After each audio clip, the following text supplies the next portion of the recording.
avec les mots que l'humain a créés, eh bien, il a créé un outil, on va dire le langage, qui va structurer et organiser la réalité, qui va structurer et organiser notre vision de la réalité.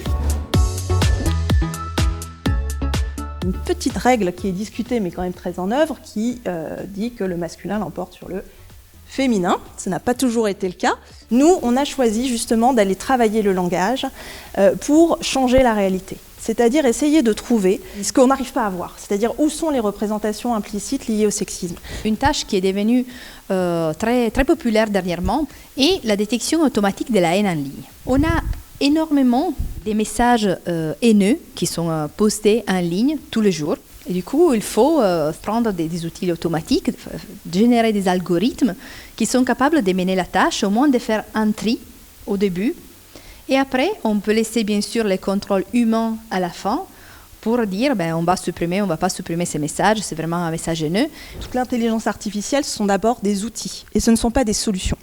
La solution, elle n'est jamais que informatique. On se disait, tiens, il faut de la détection automatique complètement. Nous, on ne pense pas forcément que l'automatisme doit être absolu.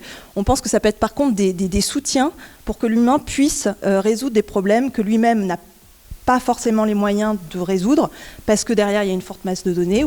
On pourrait presque se dire que le langage opère comme la numérisation, c'est-à-dire qu'il y a des objets, et hop, à travers le langage, j'en fais des sons, du sens, et il y a une sorte de transcription. Les langages, déjà, il est très ambigu.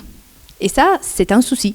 C'est un souci parce que la machine, elle n'a rien. Elle commence avec pas de connaissances ou très peu de connaissances.